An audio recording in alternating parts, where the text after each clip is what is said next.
Composite allows you to define a base color and a blend color, and you can use this composite mode dropdown to select one of the inputs or blend them with different familiar blending modes. And you can also use this alpha source to control how the alpha component of the output color is computed. So in this video, we learned about Material Blender, color layer, color mix, and color composite nodes. See you in the next one.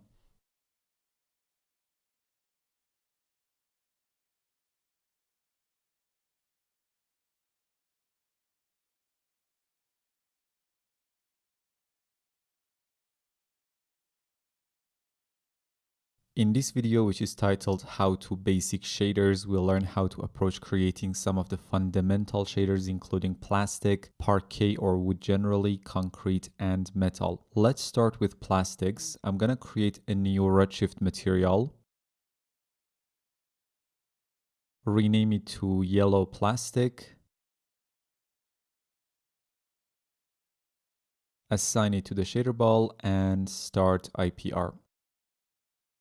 Also open up the shader graph. For plastic shaders, diffuse color is the most important component and contributor to the final look. Let's use this yellowish orange color with the RGB values of 245, 186, and 24. Now, coming down to the reflection section, I mentioned in the reflection lesson that for most materials and shaders, you can safely keep the reflection weight and color at 1 and white to keep the shader as physically accurate as possible. In the past, we used to control reflection weight and reflection color and reflection roughness and then define very specific IOR values for each shader. Just forget that.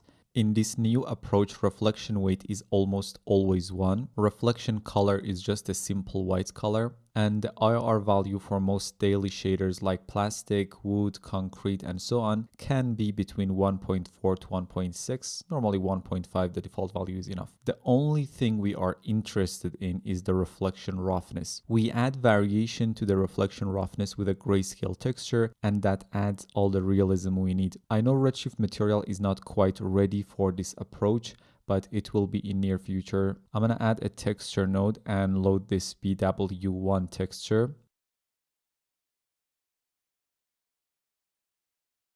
This will be used for our reflection roughness. I'm going to set it as the output shader. Now, as connecting a node to the output shader is a frequently used command, I do have a shortcut for it. In the tools menu, you have this command called connect node to output, and which does exactly this. And my custom shortcut for it is Shift+V. You can assign your own shortcut from the customize commands window. Now, get back to the texture and let's set its scale U and V to 2. As this map will be connected to the reflection roughness, also make sure the color space is set to raw as we are in ACES and this is a data input. Now, if we connect this map to the reflection roughness as we learned before, those dark patches will make the surface sharper at those areas. In this case, we want the opposite. So let's invert the image. We can quickly invert a texture by using a color invert node. So we want to add this color invert node after the texture node.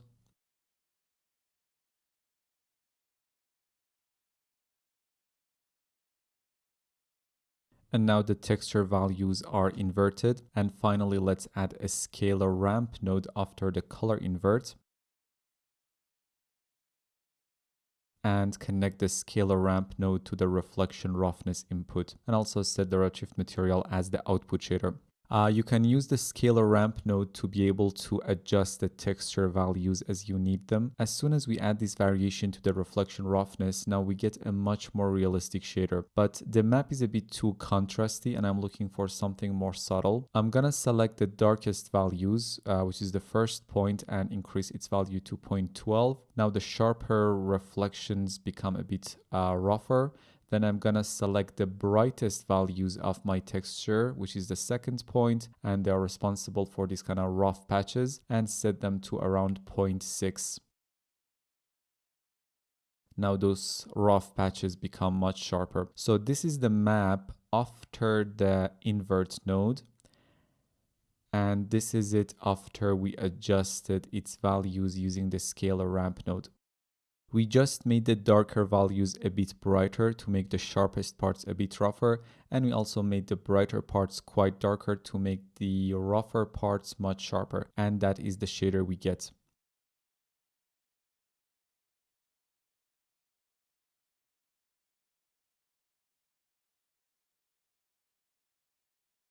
So that's our reflection roughness. In terms of importance of components for plastic shader or anything similar, now we need to work on the subsurface scattering. So go to the multi-subsurface scattering tab and set the weight to around 0.8. Depending on the particular plastic that you are trying to create, the SSS weight can be quite low or high, and the same thing is true about the radius scale value. You need to look at your reference image and see if it has a lot of SSS or not, and then decide on the SSS weight and radius. And I'm gonna set the scale radius to around 8 here.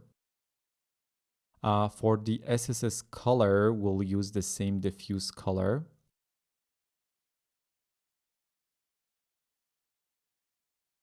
And this really adds quite a lot to the overall realism of the shader. It's beautiful. The next thing to consider is to work on the bump mapping. For most surfaces, you need an overall unevenness that can be achieved with a simple noise, and then more high frequency detail, which you can just reuse the reflection roughness map for it. So add a bump map node. Now, should we use the original map or the inverted version? If I set the color invert node as the output shader, we know that these white patches are making the reflection rougher and the dark patches are making the surface sharper. If we consider bump mapping, the white patches will add bump and the dark patches will add indent. And that's what we want. So connect the color invert node to the bump map node and the bump map node to the bump input of the redshift material, and set the material as the output shader. The bump amount is too much. Let's try 0.05. Still too much. Let's try maybe 0.01. Now, bump mapping can be a bit tricky when you look at it at a lower resolution render. So when I add bump mapping, I tend to scale up the render to see what is exactly happening and what the bump mapping is going to look like in the final render. So let me draw a region by shift dragging. You can also use this region button up here in the toolbar and take a final renderer. And as my final output resolution is 1600s by 1600s, we will be able to see more detail. Now you see even a 0.01 value is too much for a fairly smooth plastic surface. Let's go for 0.003 and take another render. That's good. We don't want to exaggerate anything. Subtle and little is always better. So that's the high frequency detail. Let's disable the region and start IPR again. Now let's quickly add that general unevenness or waviness to the surface using a noise node. Most of the materials and surfaces surrounding us in real life are not made perfectly. They are not going to be perfectly smooth. There is some sort of waviness to them. And if you look at any reflective surface around you, you can see that overall waviness, unevenness to them. So add a max on noise node. Set it as the output shader. Set its overall scale to around 0.85. Connect it to a bump map node.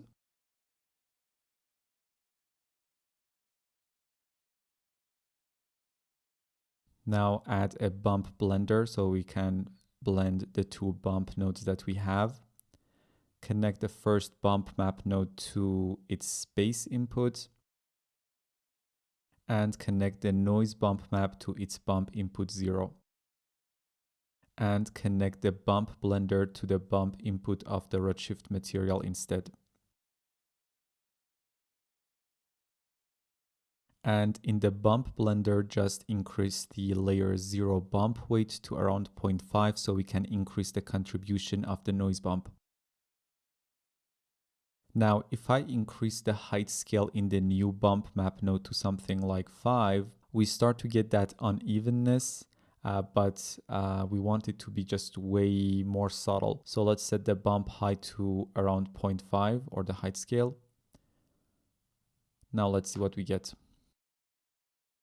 Now, this is a pretty good plastic shader and you can call it a day. One last thing that you can add to your shaders to make them more realistic is to make the perpendicular faces a bit sharper compared to the parallel faces to the viewing direction. We can do that simply using the coat section of the shader. And we talked about this specific topic in the coating lesson if you remember. For now, let's set the coating weight to around 0.3, coat IR to around 1.2.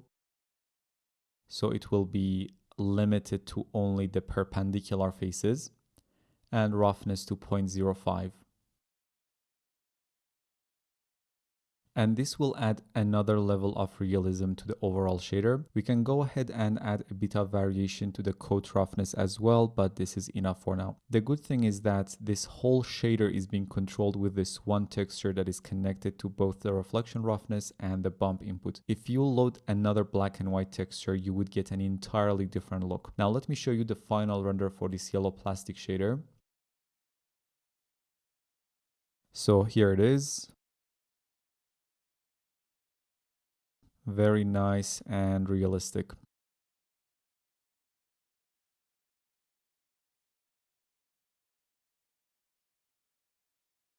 Now let's quickly turn this into a red plastic shader. I'm gonna duplicate the original one and assign it. Now we just need to change the diffuse color and the subsurface scattering color to any color that we want. Let's go for a red color with the RGB values of 219, 42, and 33, and copy the same color to the subsurface scattering color as well. I think the roughness map can be adjusted a bit. I just want to make this rougher parts a bit sharper. So select the ramp node and decrease the Y value for the second point to something like 0.5.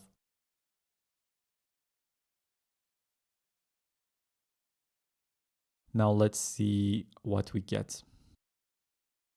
And that's our red plastic shader. Let me show you the final render for this shader as well.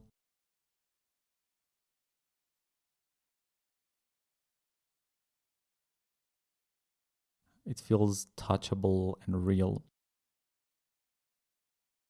Let's pick up the pace a bit and go for a wood parquet shader. I'm gonna add a new redshift material, rename it to parquet, and assign it.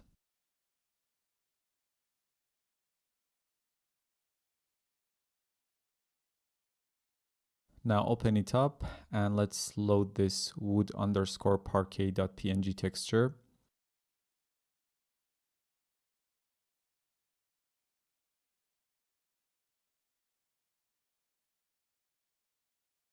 As this is the diffuse color texture, therefore a color input, set the color space to sRGB. Now let's set it as the output shader to see how it sits on the geometry. I'm just gonna set the scale U and V for the texture to around 0.75 and connect it to the diffuse color input. Reflection weight, color, and IR can remain at the default state as we discussed for the plastic shader. Let's go for the reflection roughness and load this wood underscore parquet underscore BW underscore 02 texture. Change the color space to raw and scale to 0.75 like our diffuse color texture. Like the previous material, I'm gonna quickly invert the texture as this texture was created for glossiness workflow. So add a color invert node after it. Now add a scalar ramp after the invert node to be able to adjust the texture values if needed. And in this case, I'm just gonna make the dark values a bit brighter by increasing the first point Y value to around 0.2. Now connect this to the reflection roughness and set the redshift material as the output shader. Next, let's go for the bump. For the bump, I want to use both the map that we used for reflection roughness and another complementary map. So add a texture node. and load this wood underscore parquet underscore BW.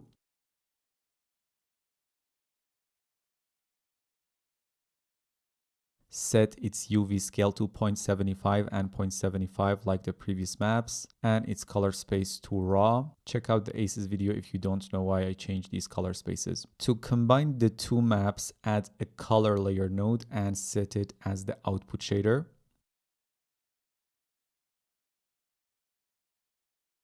Now connect the color invert node to the base color input and the second texture as layer 1 color input. And in the color layer node, set the mask value or opacity for layer 1 to around 0.8 so we can reveal the base layer a bit. Now set the Redshift material as the output shader and connect the color layer node to a bump map node.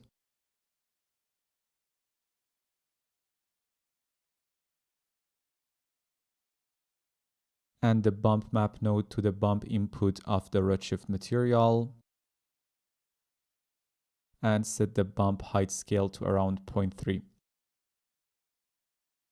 Let's add that general waviness like the plastic shader. I'm just gonna steal the noise map, its bump map, and the bump blender nodes from one of the plastic shaders. So just select them, Control C to copy, and paste them in the wood shader using Control V.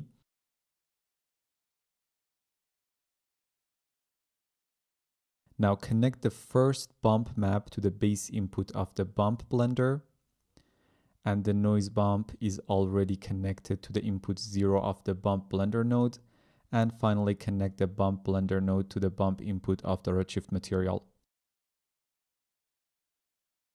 Now let's add the coat finally. I'm gonna set the coat weight to around 0.3. Now roughness, we can change it depending on what we want, but maybe 0.1 is good here. And let's decrease the IRR to 1.2 for the reason that we did it for the plastic shader. And that's our parquet shader. Let me show you a higher resolution render for this shader too.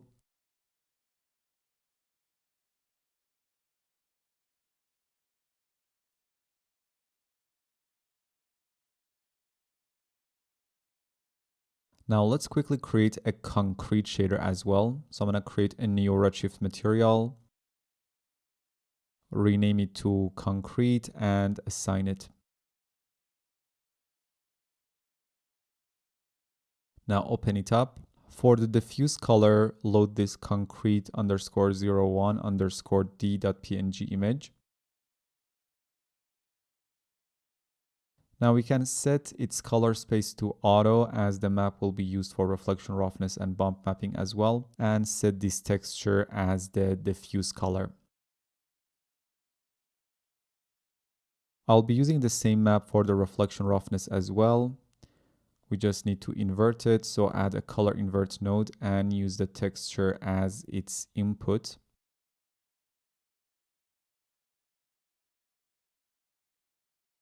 And now we have an inverted texture. Now add a scalar ramp after it in case we needed to adjust the values of our incoming texture. And now connect it to the reflection roughness input. Depending on how much sharp or rough you want the concrete to be, you can simply adjust the map and make it darker for sharper concrete and make it brighter for a rougher concrete surface.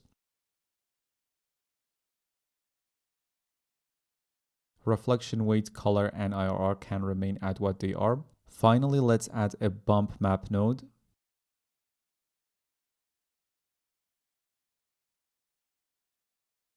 Set the bump height scale to 0.1 and use our original map as the bump map input.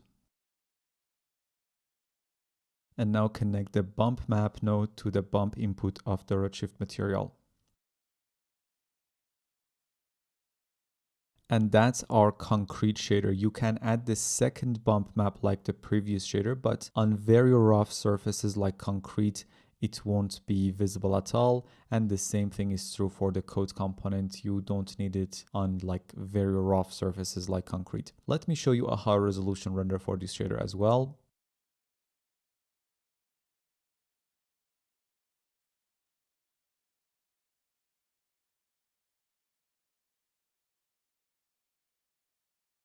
Finally, let's create a few metal shaders. So create a new redshift material, rename it to gold and assign it to the shader ball and open it up. In the second lesson of this section, or third lesson, we talked about metalness and how to create metal shaders. In this case, change the Fresnel type to metalness, increase the metalness value to 1. Now change the diffuse color to this pale yellow and reflectivity color to a lighter, less saturated version of the same diffuse color. And that's our gold shader. Now immediately let's work on the reflection roughness. I'm going to add a texture node and load this map that is called metal roughness.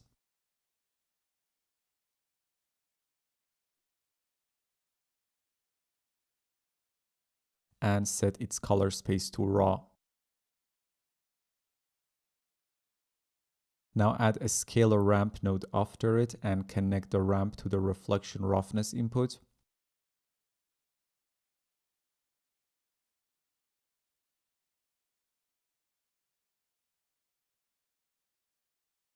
The result is too rough, so in the scalar ramp node, first I'm going to select both of the points and change their point type to easy ease to get a bit more natural curve. Let's make the brighter parts of the texture that cause the rougher reflections to be a bit darker, maybe around 0.4.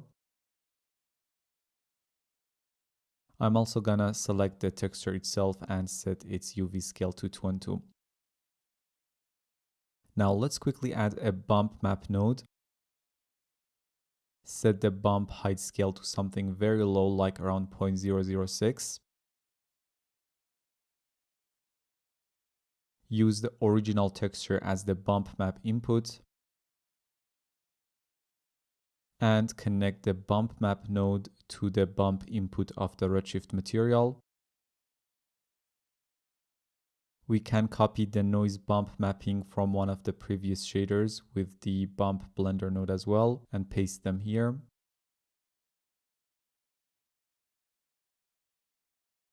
Now connect the first bump map to the base input of the bump blender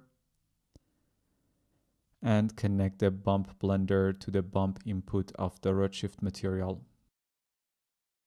And this is a very quick metal shader. If you want to change the whole feel and look of the shader, simply change the texture that controls both the reflection roughness and bump mapping.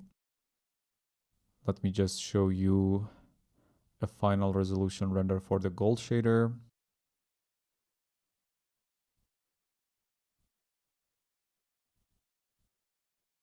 Now let's create a copper shader as well. I'm gonna just duplicate the gold shader and rename it to copper and assign it.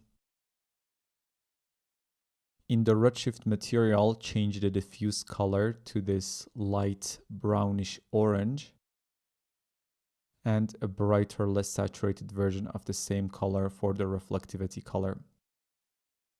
And here is our copper shader. And here is the final resolution render for the copper shader.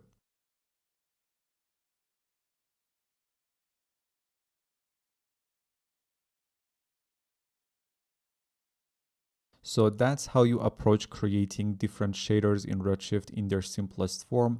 Obviously, this can get way more complex than this. Now you have a good foundation to build upon. It's a very simple approach. Reflection roughness is the key to everything and you build around it. So in this lesson, we learned how to create shaders like plastic, parquet, concrete, gold, and copper. See you in the next video.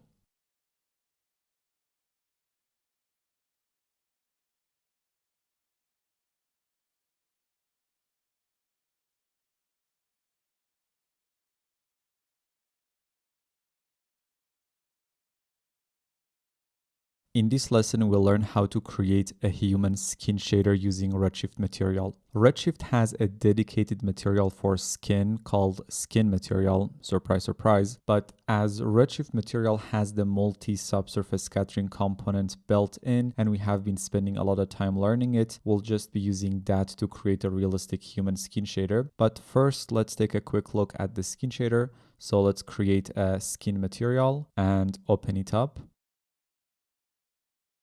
The first thing you notice is that it has 3 scattering layers, including shallow, mid, and deep. And these are the same as the 3 scattering layers in the multi-subsurface scattering tab of the Redshift material. You can add diffuse contribution using this diffuse amount. In the reflection tab, you have 2 reflection layers, primary and secondary. Primary reflection is the same as the main reflection component of the Redshift material, and secondary reflection is the same as the coat layer in the Redshift material. And that is the gist of it. Redshift material is more than capable of creating a realistic skin shader, even though skin material has some extra features that might be interesting, but let's stick to the Redshift material itself. So I'm going to create a new Redshift material and assign it to the scan. For this lesson, we have this 3D scan of a head, which is a free 3D scan from 1024.info. It comes with a few textures that you can find them in this head folder inside the text folder.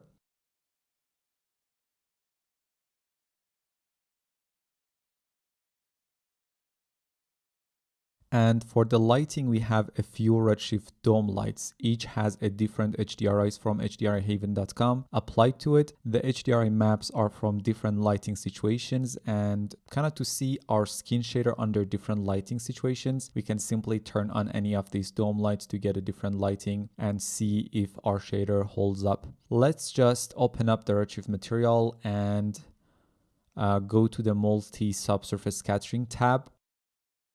We talked about these 3 scattering layers in the multi-SSS video, but in regard with skin or human skin more specifically, shallow scattering or layer 1 is for scattering that happens near the surface of the skin or the epidermis layer of the skin. Mid scattering or layer 2 goes deeper in the skin, and it is for the SSS layer that happens in the dermis layer of the skin. And finally, we have the deep scattering or layer 3, which goes further and controls the subsurface scattering behind the skin for blood and tissues underneath, and it should have the most saturated color of the bunch. If we are talking about human skin, the overall color for the shallow scattering or layer 1 should be very generic and skin-like with not much of detail if we use the texture, because the actual skin details should be in the mid scatter layer or layer 2. For the mid scatter layer or layer 2, compared to the shallow scatter color or layer 1, it should be more saturated and less generic. This is normally where you connect the most detailed texture. And finally, for the deep scattering layer or layer 3, because we are dealing with human skin, that color would be red or very saturated brown. Now, if we were to use a texture for this layer, it would have less details compared to the mid scatter layer, but with a very saturated defining color. Now that's all the basics you need to know. Let's start creating a human skin shader. You'll learn more as we go through the lesson. So let's create a new Redshift material and assign it to the scan.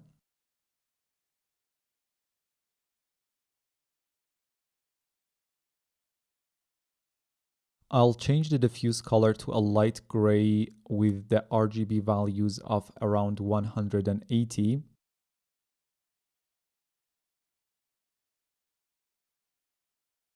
And zero out the reflection layer. Because the first thing I want to set up is the normal mapping. So I'm going to add a new texture node and load this head underscore normal image.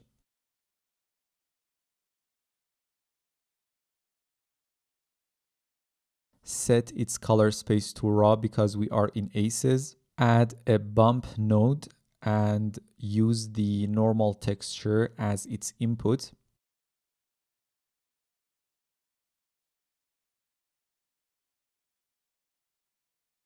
And now connect the bump map to the bump input of the Redshift material.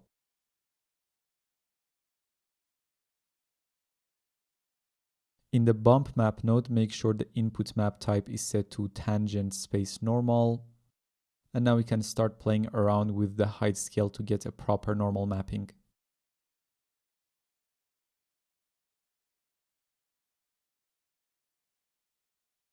In this case, around 1.5 would be enough. Probably a bit too much, but we'll see. Now let's work on the diffuse color. I'm just gonna add a new texture node.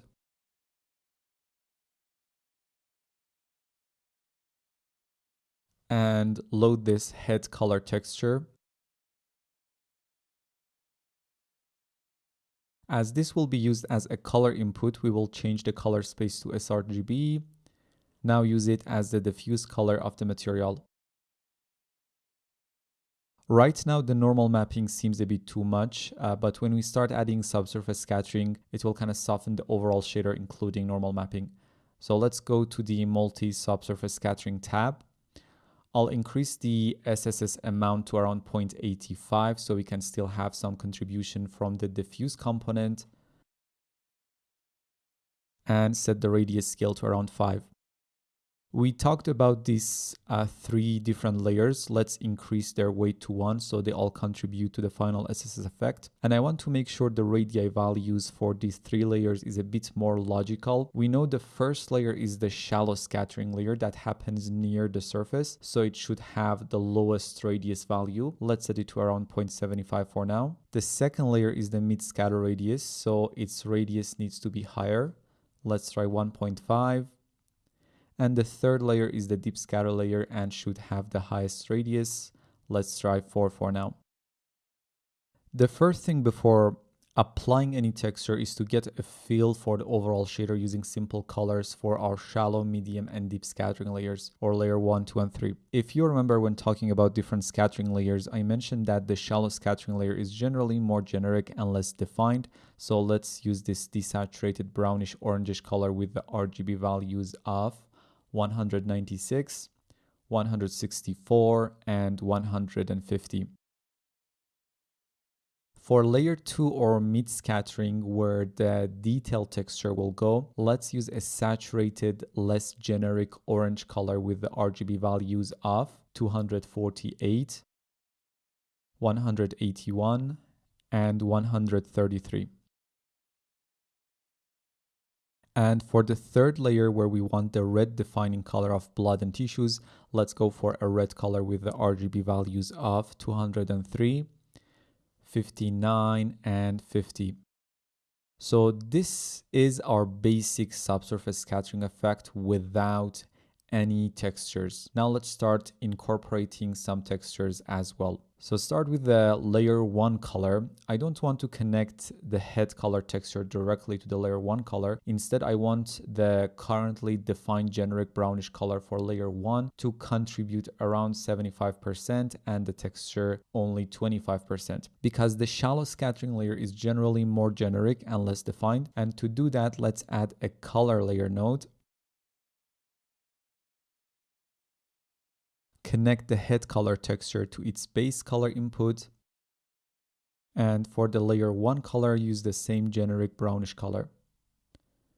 And set the mask value for this layer to around 0.75. Now the scatter color for the first layer is being controlled 25% by the texture and 75% by the color here. Next, let's connect the same head color texture to layer 2 scatter color. We already know that the medium scattering layer is the layer that should have the most detailed texture. So that's why I'm not gonna do anything with the texture and leave it like it is. For the deep scattering layer or layer 3, as you remember, we need a defining saturated red color, but the texture should be less detailed compared to the medium scattering layer. Now, to make the head color texture less detailed and blurrier, let's duplicate the head color texture. And in the advanced tab of the texture, increase its MIP bias to 3, which simply means Redshift will use a much lower resolution version of the texture, which results in a blurrier, less saturated map at the end. So the higher the MIP bias value, the lower the resolution of the final texture. Now, to mix that red color with this texture, let's add a color layer node.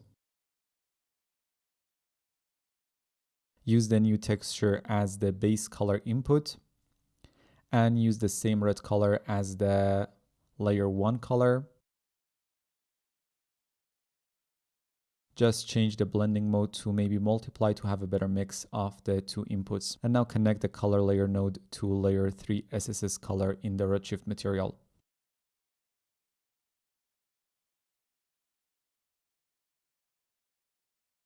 So this is our skin shader without any reflection on the surface. So let's add that. Normally I don't change reflection color or weight and only work on reflection roughness. But this scan comes with a detailed reflection or specular color map, which we will be using it here. So I'm going to increase the reflection weight to 1, add a texture node,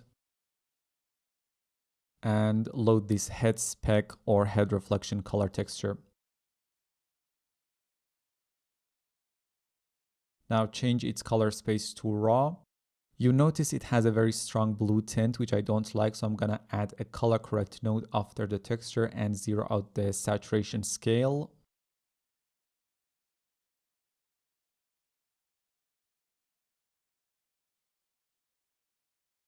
Add a scalar ramp node after the color correction.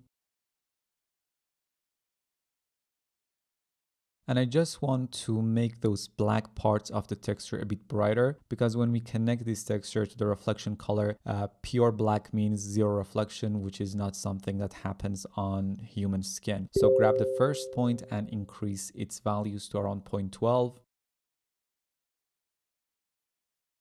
Now we kind of bring up those black values. Now connect that to the reflection color. It just adds some nice details to the overall reflection. Now for the reflection roughness, add another texture node and load this texture called head glass and set its color space to raw. This texture was built for glassiness workflow. As I connect it to the output shader, you notice some of the parts like the lips are having a bright white color, which when connected to roughness will result in a very rough reflections on those parts, which is not what we want for the lips, for example, as they are normally wetter and shinier. So let's first invert the map using a color invert node. Connect the color invert node to a scalar ramp node.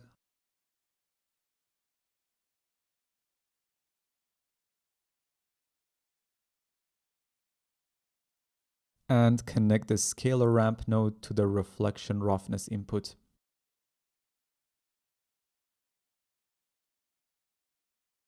And now we can use this scalar ramp to control what kind of face we want. A dry face, or it's been raining outside and our character being under it. In this case, I want it to be fairly dry, so let's make the map much brighter by grabbing the first point and increasing its Y value to maybe 0.6. We'll add the coats layer later on to make it more lively, but this is nice for now. And as skin is mostly water-based, I can use a lower IOR value around 1.4. Now I'm going a bit fast because we have been using these nodes and tools throughout the course. You should be quite familiar with why I do what I do. Now let's add a shinier secondary reflection layer using the coating section of the material. I'll increase the coat weight to around 0.4. and set its IOR to 1.4. I'll be connecting the same reflection color map to the coat color.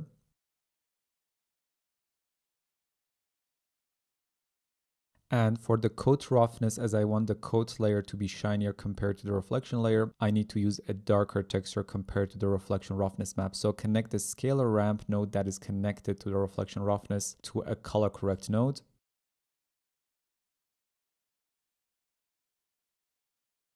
And now we can decrease the level scale in the color correct node to make our incoming map darker, which results in sharper reflections. I'm gonna set the level scale to around 0.6. Now, if we compare the resulting map to the map before the color correction, we have a slightly darker map. Let's connect it to the coat roughness input.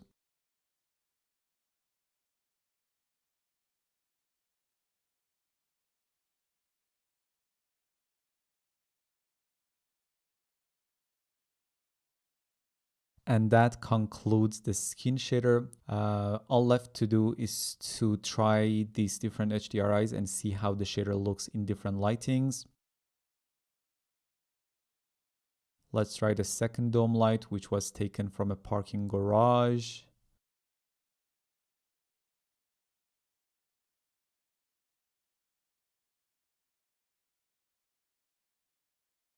Now the third dome light.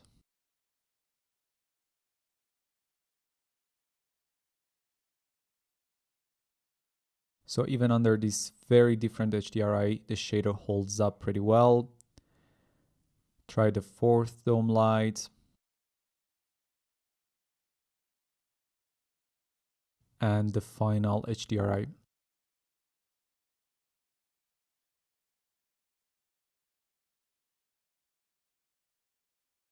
Now let's take a look at a few high resolution renders from different dome lights.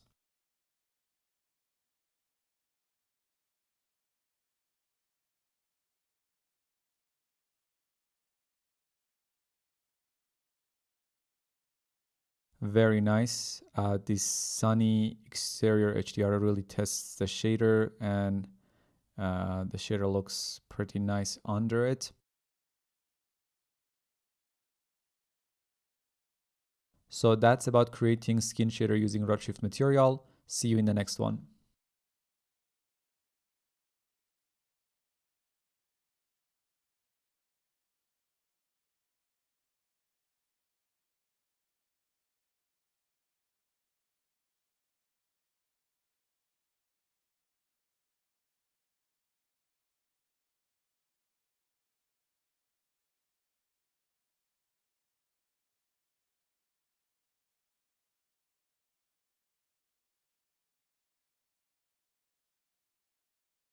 In this video, we'll learn about the principled hair shader in Redshift for Cinema 4D. You cannot find the principled hair shader in the menu, so let's create a Redshift material.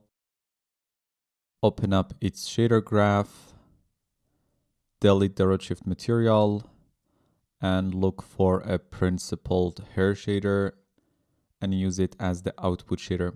And now let's assign the material to this Lewis geometry. It's a free 3D scan as well. As the scene is fairly heavy and we are dealing with hundreds of thousands of splines or curves, IPR might take like 20-30 seconds to start. So that's normal if you noticed it.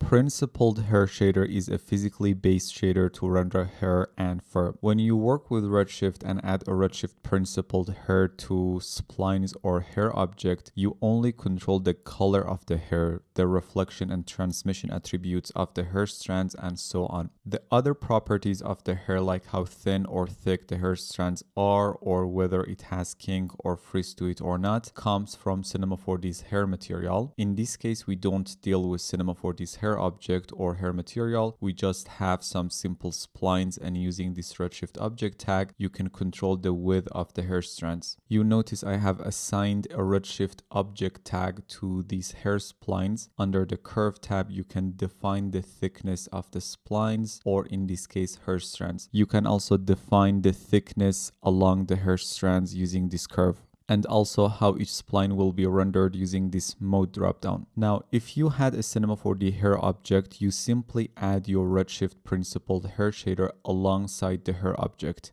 You control the color of the hair in the principled hair material and the other properties in the Cinema 4D hair material. The principled hair shader is very simple yet extremely powerful. There are just 4 main parameters that control how the hair looks: melanin, melanin redness, melanin variation, and reflection roughness. The most deciding factor of the overall look of the hair and its color is the melanin value. For now, let's set melanin redness to 0 and see what melanin value does. Melanin is the pigment that gives human skin, hair, and eyes their color. Dark-skinned people have more melanin in their skin compared to light-skinned people. The melanin parameter is used to generate natural hair colors by controlling the amount of melanin in hair. So the higher the melanin value, the darker the hair color. At 0,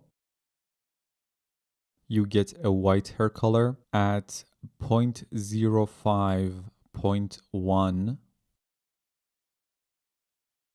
we get a light blonde. At lower values like 0.2, 0.3, we start to go from blonde to brown. At something like 0.4, 0.5,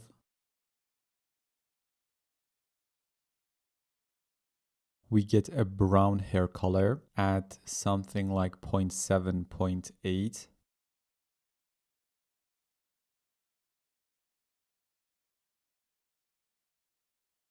we get a much darker brown, and at 1,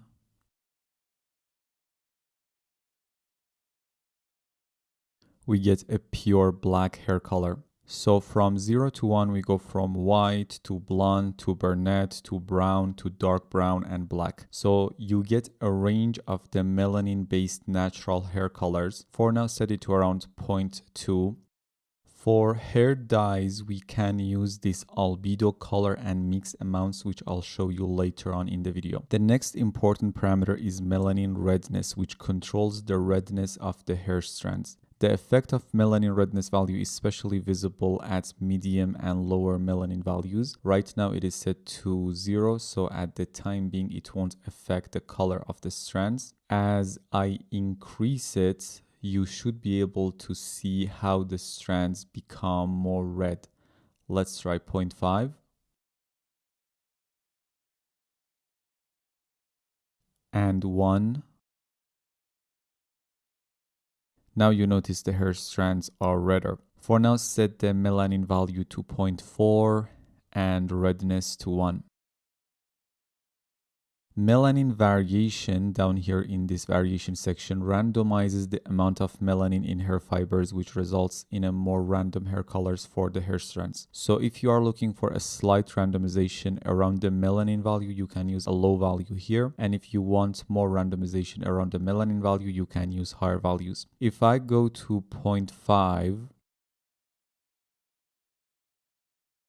we start to notice some variation and randomization in the color of the strands. And at 1, all the hair strands will get a different melanin value. It is probably more realistic to have a bit of variation, maybe around 0.1, 0.2. For now, let's set the melanin variation to 0. The next important value in the principled hair shader is reflection and transmission roughness and roughness radial, which control the roughness of the hair specular reflections and transmissions along the length and across the width of the hair strands respectively. Lower values like 0.1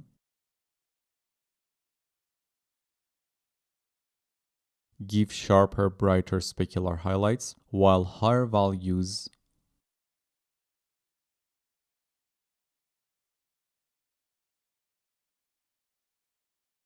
give softer, duller highlights. Now let's set them to around 0.15 for now. If we wanted to get a hair dye instead of the natural melanin-based hair colors, or you have a specific texture for animal hair or fur, first you need to bleach the hair, which you do that by setting the melanin redness and any melanin variation to 0.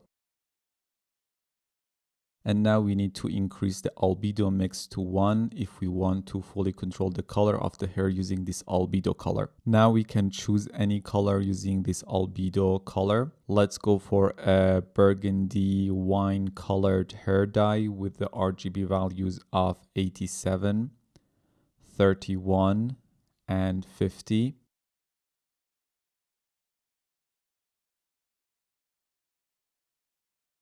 Let's try a green hair color with RGB values of 88, 102, and 43. And finally, maybe a red color with the RGB values of 122, 43, and 43.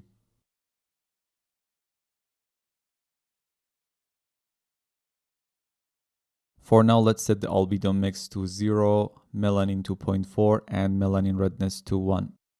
You can also add random stray hair strands using this stray hair albedo and fraction down here in the variation section of the material, which can be very useful. Let's change the stray hair color to white. And now if I start increasing the stray hair fraction, let's try 0.1.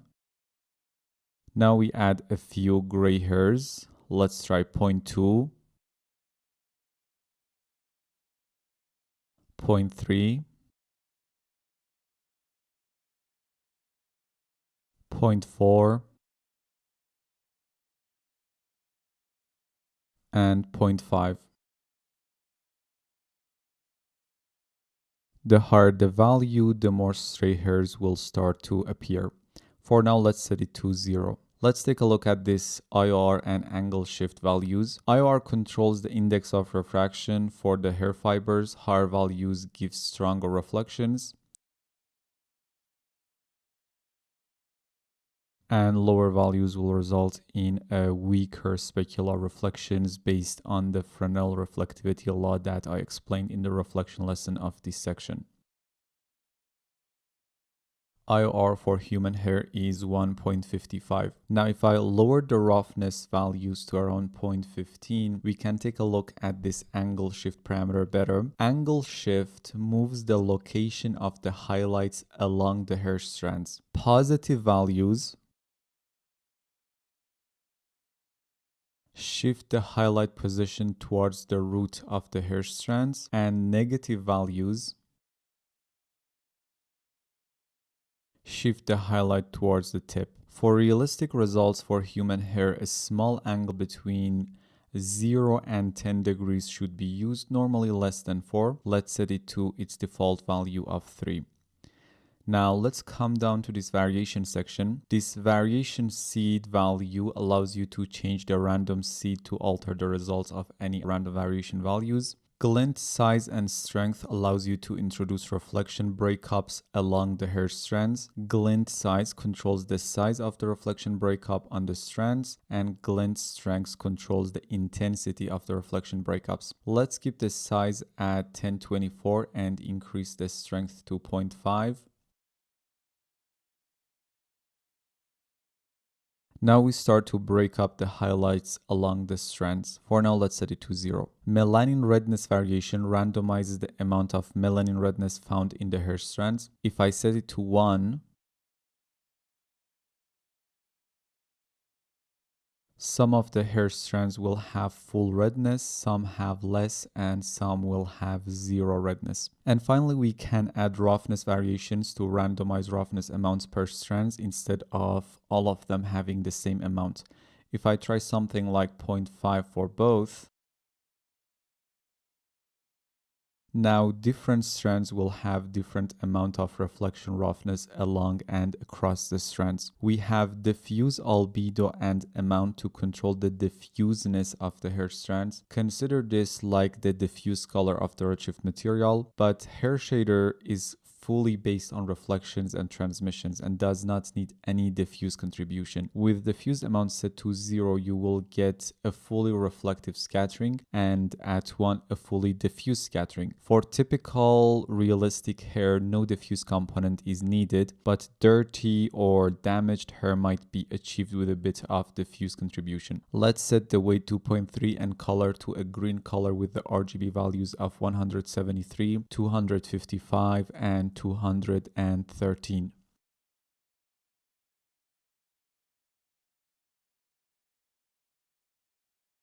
Especially if you are not using melanin but a specific hair dye, you can add a bit of the same color to the diffuse to have a bit more control, but generally hair shader does not need a diffuse contribution. So for now, set the diffuse amount to 0 and diffuse color to white. Now, is there anything that we have left? This tint color up here. This tint color simply tints the color of the hair strands to any color you define here, but to maintain physical accuracy, this should remain at white, so no color gets tinted. There are two hair related nodes that I want to quickly discuss here. In the principled hair shader, we couldn't randomize the albedo color, or we couldn't add variation to it. Maybe the devs can add that to the principled hair shader in the future, but for now we can do that using the hair random color node. So let's add one. In the principled hair shader, increase the albedo mix to 1. And now simply connect the hair random color node to the albedo color. First, you can define a base color and then use this randomization section to randomize the hue, saturation, and value amounts. Let's change the color to this dark purple with RGB values of 87, 31, and 31.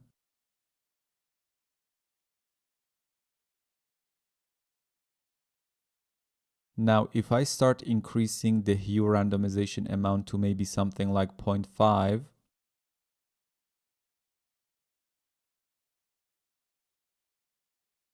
we start to get different hues around our base color. And if I go to 1,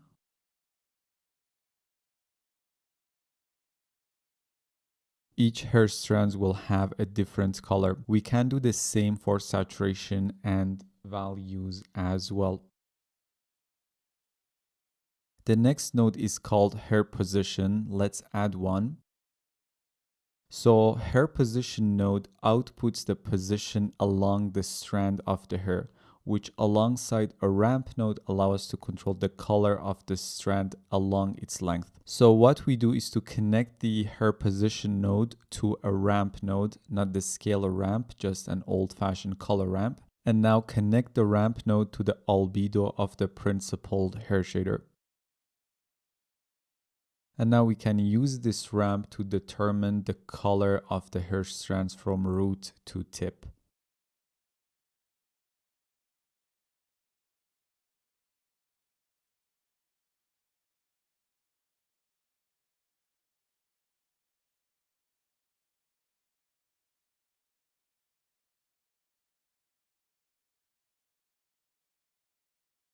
Okay, so in this lesson we learned about principled hair shader, hair random color node, and hair position node. See you in the next one.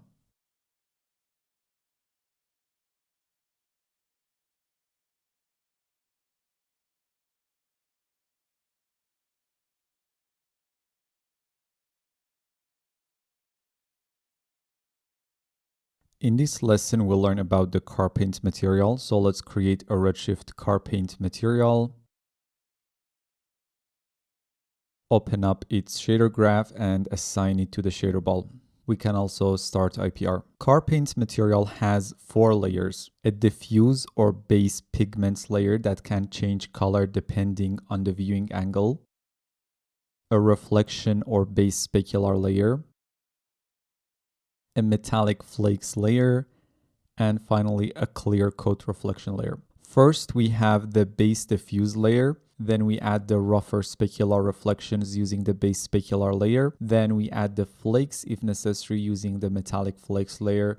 And finally the clear coat layer, which adds a sharp reflection on top of everything. First, I want to disable all the layers except for the base layer. So set the clear coat weight to 0, metallic flakes weight to 0, and base specular weight to 0. Now let's take a look at the base layer.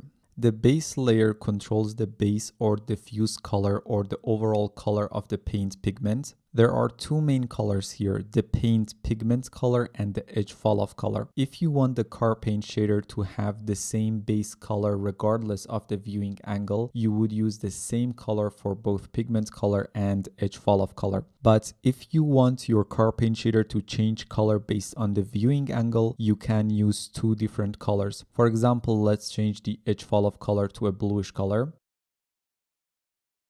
Now the color of the shader at glancing angles will be blue, and the parallel faces to the viewing direction will have the main pigment color. Then we can use this curve factor to control the curve fall off for the edge tint. The smaller the value, the tighter the transition from the pigment color to the edge color.